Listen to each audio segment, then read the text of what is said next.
Very good morning to all of you dear children. Once again I welcome at Wasim. आज हम लोग बहुत ही इंपॉर्टेंट टॉपिक पर डिस्कशन करने जा रहे हैं जो कि है मूविंग कॉइल गैल्वेनोमीटर। ये प्रीवियस ईयर में कई बार आ चुके हैं। इसका कंस्ट्रक्शन आप लोग देख लें। यहाँ पे इस तरह से आप मैग्नेट्स को शो कर दीजिएगा, north and south, coil, needle और ये स्केल। ये एक सिंपल डायग्राम है, आप इस तरह से मूविंग कॉइल गैल्वेनोमीटर को शो कर सकते हैं, राइट। बात करते हैं मूविंग कॉइल गैल्वेनोमीटर के बारे में। ये है क्या, इसको आप कैसे डिफाइन करेंगे? अब इसको लिख सकते हैं कि it is a device, it is a device used to detect current. बिल्कुल सिंपल वर्ड में हम इस तरह से इसको डिफाइन कर सकते हैं कि एक ऐसा डिवाइस है जिसके हेल्प से हम लोग करंट को डिटेक्ट करते हैं, राइट। आपने देखा होगा कि मीटर ब्रिज का जब प्रैक्टिकल करते हैं तो उसमें भी गैल्वेनोमीटर का इस्तेमाल करते हैं। वो क्या शो करता है कि करंट फ्लो हो रहा है कि नहीं हो रहा है। तो ये तो मूविंग कॉइल गैल्वेनोमीटर की बात हुई। अब इसका प्रिंसिपल पूछता है कि इसका प्रिंसिपल क्या है, तो इसके प्रिंसिपल के बारे में बात करते हैं। प्रिंसिपल क्या है इसका principal? when a current carrying coil is placed in magnetic field, it experiences torque.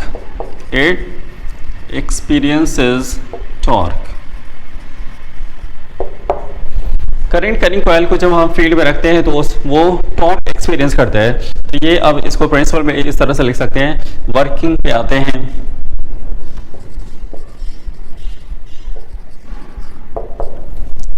when current flows through the coil,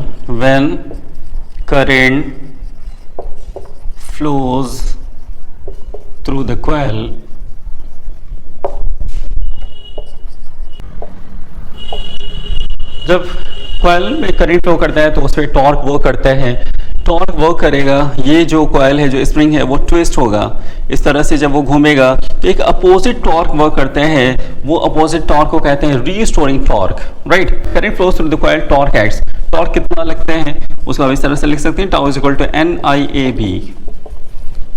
to NIAB। ये जब उसमें टॉर्क लगा, वो टर्न कर रहे हैं, जब वो घूम रहे हैं तो एक अपोजिट टॉर्क वो करते हैं जिसको कहते हैं रीस्टोरिंग टॉर्क।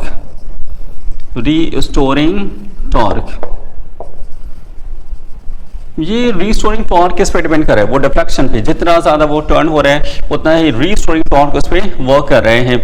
इस वजह से रीस्टोरिंग टॉर्क को हम इस तरह से डिनोट कर सकते हैं। Tau dash is equal to क्या हो जाएगा? K∅।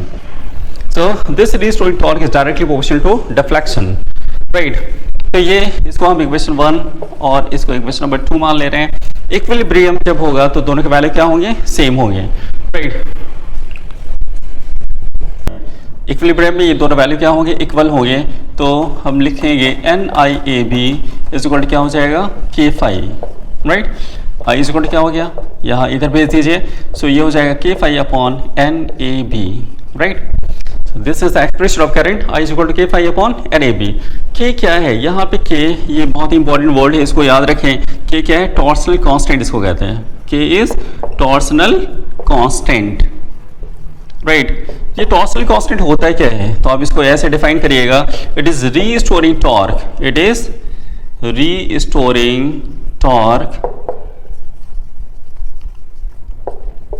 Per unit twist. तो अगर ये K पूछे कि K क्या है, अब लिखे टॉर्सनल कांस्टेंट क्या होता है, तो ये होता है restoring torque per unit twist, right. अब देखिए कि torsional constant and number of turn, A area, B is magnetic field, ये वैल्यू क्या होता है? कांस्टेंट होता है। इस वजह से इस वैल्यू को हम एक अनदर कांस्टेंट से रिप्लेस कर सकते हैं। Therefore we can write I is equal to G∅, right. It means current is directly proportional to deflection. तो ये क्या शो कर रहे हैं? करंट इज डायरेक्टली प्रोपोर्शनल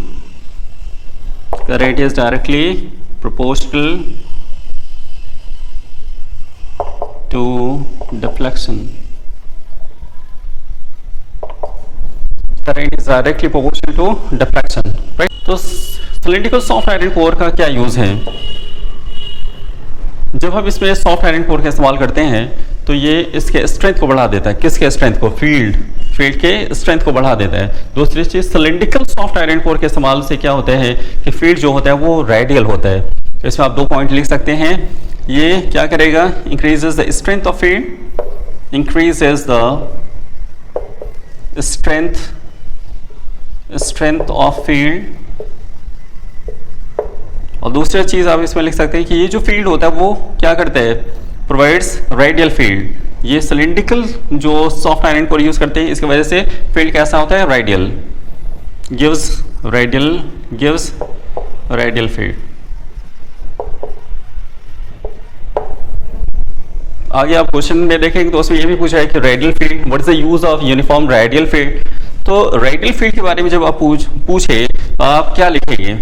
ये रेडियल फील्ड की वजह से, क्या होता है? साइन थीटा की वैल्यू 1 होती है।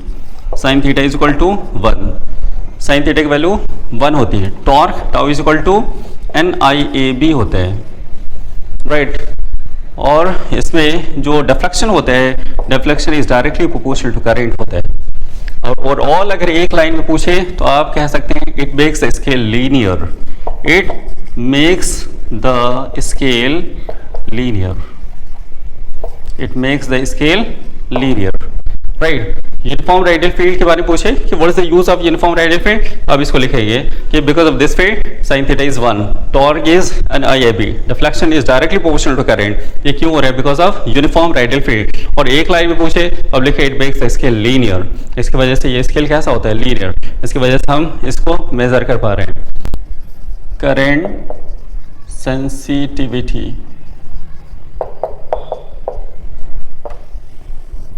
करंट सेंसिटिविटी क्या होता है? इसको आप शॉर्ट में लिख सकते हैं करंट सेंसिटिविटी CS, राइट। तो करंट सेंसिटिविटी क्या होता है? It is deflection per unit current. क्या होता है? Deflection per unit current. ये क्या है? डिफ्लेक्शन। डिफाइन अगर करना होगा अब लिखेगा it is deflection per unit current, right. तो ये क्या हो जाएगा? अभी आपने देखा करंट सेंसिटिविटी फाई और I का वैल्यू क्या था? अभी हमने फाइंड किया था I इज इक्वल टू क्या था? K phi upon NAB। Therefore current sensitivity can also be written as phi, इसका रेसिप्रोकल कर लीजिए, ये हो जाएगा NAB upon K phi। phi से phi कैंसिल हो जाएगा, सो करंट सेंसिटिविटी कितना हो गया? NAB upon K, right. This is expression of current sensitivity. तो करंट सेंसिटिविटी किस पे डिपेंड कर रहा है? It depends on number of turn, area, magnetic field and torsional constant. अगर ये टॉर्सनल कांस्टेंट की वैल्यू हम रिड्यूस करेंगे तो करंट सेंसिटिविटी बढ़ जाएगी। Number of turn, area, magnetic field, इसमें से कोई भी टर्म आप इंक्रीज करेंगे तो ये क्या हो जाएगा? बढ़ जाएगा, because these are directly proportional, right. इसी में आगे पूछा था ये क्वेश्चन में वोल्टेज सेंसिटिविटी। वोल्टेज सेंसिटिविटी क्या होगा? वोल्टेज सेंसिटिविटी,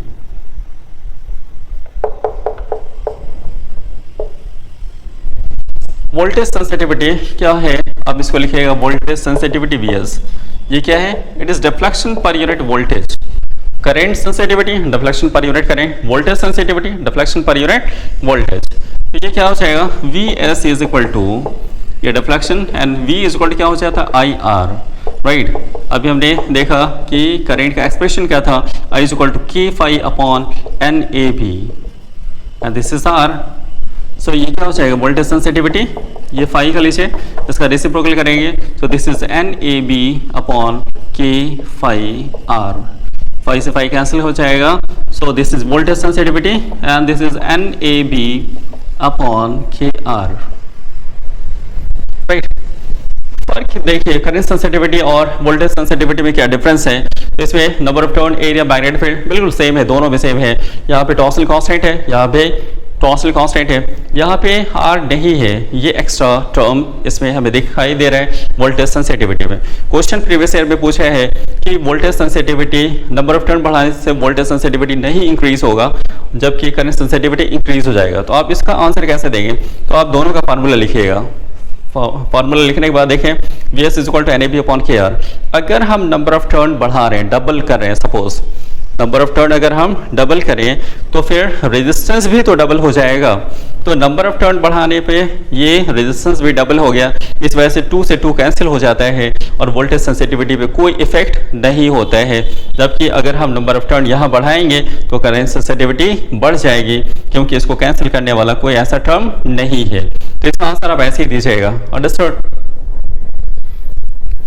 कैलोरीमीटर का हम ऐसा इसका अमीटर के रूप में इस्तेमाल क्यों नहीं कर सकते? तो इसका आप आंसर लिखिएगा, 2 पॉइंट आप लिखिएगा। पहला पॉइंट क्या लिख सकते हैं? It is very sensitive device.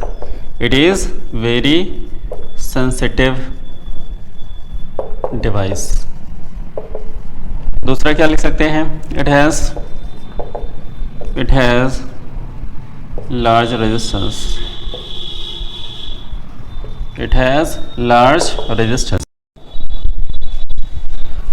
इसमें ये भी पूछते हैं why galvanometer can not as such be used as voltmeter. Galvanometer का इस्तेमाल हम एज सच वोल्टमीटर के रूप में क्यों नहीं कर सकते हैं? तो इसमें आप लिखिएगा,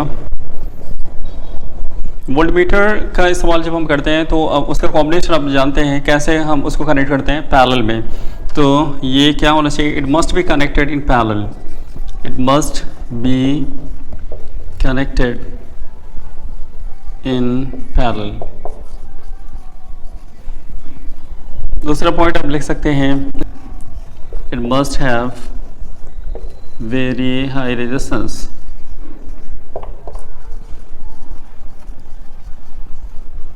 हाई रेजिस्टेंस। फर्दर इसमें गैल्वेनोमीटर वाले टॉपिक में और क्या पूछता है? इसके कन्वर्जन्स, कि गैल्वेनोमीटर को मीटर में हम कैसे कन्वर्ट करेंगे, गैल्वेनोमीटर को वोल्टमीटर में कैसे कन्वर्ट करेंगे।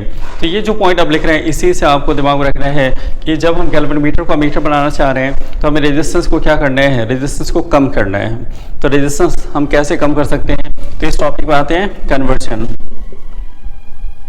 Conversion of moving coil galvanometer into a meter. कैसे कन्वर्ट करेंगे? मान लीजिए ये गैल्वेनोमीटर है, तो हमें क्या करना है? इसका रेजिस्टेंस कम करना है। रेजिस्टेंस कैसे कम करेंगे? तो गैल्वेनोमीटर के पैरेलल में अगर हम वेरी लो रेजिस्टेंस रजिस्टर को कनेक्ट कर दें तो इसका रेजिस्टेंस क्या हो जाएगी? रिड्यूस हो जाएगी। तो ये जो वेरी लो रेजिस्टेंस रजिस्टर हम यहाँ पे लगा रहे हैं इसी को क्या कहते हैं? शंट कहते हैं, राइट। सपोज करिए करंट यहाँ पे फ्लो कर रहा है, तो इसमें गैल्वेनोमीटर में जो करंट जा रहा है उसको IG डिनोट कर ले रहे हैं। तो यहाँ इस वाले में कितना फ्लो करेगा? अगर I यहाँ आया, इसमें IG चला गया, तो यहाँ बचा हुआ जो पार्ट है वो इसमें चला आएगा, तो कितना हो जाएगा? I minus IG, right. Galvanometer के रेजिस्टेंस को हम डिनोट कर ले रहे हैं RG। अब देखिए ये कॉम्बिनेशन कैसा है? ये पैरेलल कॉम्बिनेशन है, तो इसका जितना पोटेंशियल होगा उतना ही इसका भी होगा। दोनों के पोटेंशियल क्या होंगे? सेम होंगे। तो हम इसका पोटेंशियल लिखते हैं। इसका पोटेंशियल क्या हो जाएगा? पोटेंशियल का फार्मूला क्या है? Current into resistance. करंट कितना है? I माइनस IG, और इसका रेजिस्टेंस कितना है? RS। तो इसका पोटेंशियल क्या होगा? इन दोनों का प्रोडक्ट, तो ये हो गया I minus IG into RS। RS क्या है? शंट। इसका पोटेंशियल कितना हो जाएगा? Current into resistance. करंट कितना है? IG, और रेजिस्टेंस कितना है? RG। हमें फाइंड क्या करना है? RS। ये जो शंट हमें लगा रहे हैं उसकी वैल्यू कितनी है उसी को फाइंड करना होता है। तो RS को हम अलग कर लेते हैं, इसको इधर भेज देते हैं। ये हो जाएगा IG upon I minus IG into RG, right. तो ये हो गया एक्सप्रेशन जो conversion of moving coil galvanometer into a meter में पूछता है, राइट। कन्वर्जन अब ये नेक्स्ट वाला भी देख लेते हैं। Conversion of moving coil galvanometer into voltmeter. Galvanometer का कन्वर्जन वोल्टमीटर के रूप में करना है, तो यहाँ पे देखिए हमें रेजिस्टेंस को क्या करना था? कम करना था। और अगर हम गैल्वेनोमीटर को वोल्टमीटर के रूप में बनाना चाह रहे हैं तो हमें रेजिस्टेंस को क्या करना है? बढ़ाना है। रेजिस्टेंस कैसे बढ़ेगा? गैल्वेनोमीटर पे अगर हम उसके सीरीज में हम कोई रेजिस्टर कनेक्ट करेंगे तब जाके उसकी रेजिस्टेंस इंक्रीज होगी। तो हमें क्या करना है? ये सपोज करिए ये गैल्वेनोमीटर है, तो हमें इसके रेजिस्टेंस को और बढ़ाना है, तो सीरीज कॉम्बिनेशन हम देंगे। ये गैल्वेनोमीटर के साथ में एक रेजिस्टर कनेक्ट करेंगे और वो कैसा होना चाहिए? सीरीज में, राइट। सपोज करिए कि इसमें करंट I आ रहे हैं, तो इसको हम IG डिनोट कर ले रहे हैं, ठीक है। इसके रेजिस्टेंस को RG, और ये जो रेजिस्टर लगाए इसको R, ठीक। तो टोटल पोटेंशियल किसका क्या हो जाएगा? Net potential. तो इन दोनों का सम होगा। V इक्वल क्या हो गया? Current into resistance, current into resistance. ये हो जाएगा IG RG plus IG R, right. हमें क्या फाइंड करना है? ये R का वैल्यू। तो तो क्या करिए, इसमें देखिए आई जी सेम है, दोनों में कॉमन है, इसको बाहर कर लीजिए, आर जी प्लस आर हो जाएगा, इसको अब इधर भेज दीजिए, ये हो गया बी अपॉन आई जी। तो यहाँ पे बचा क्या, ये आई जी जब इधर आ गया तो ये सिर्फ 2 बच रहा है, आर जी प्लस आर बचेगा, आर जी को इधर भेजेंगे, ये हो जाएगा माइनस आर जी, यहाँ पे क्या बच गया आर, राइट। तो ये इसका वैल्यू हो जाएगा conversion of moving coil calorimeter into voltmeter. तो इसमें सारे पॉइंट्स हो गए, इतने ही पॉइंट्स ये प्रीवियस ईयर पे पूछा है। डिजिटल लैंड हमने ये जो वीडियो बनाया आपके लिए बनाया है, अगर आपको पसंद आए तो चैनल को सब्सक्राइब करें, लाइक करें, और कोई भी प्रॉब्लम है आप कमेंट सेक्शन में जाके हमें कमेंट ज़रूर करिए। Thank you so much.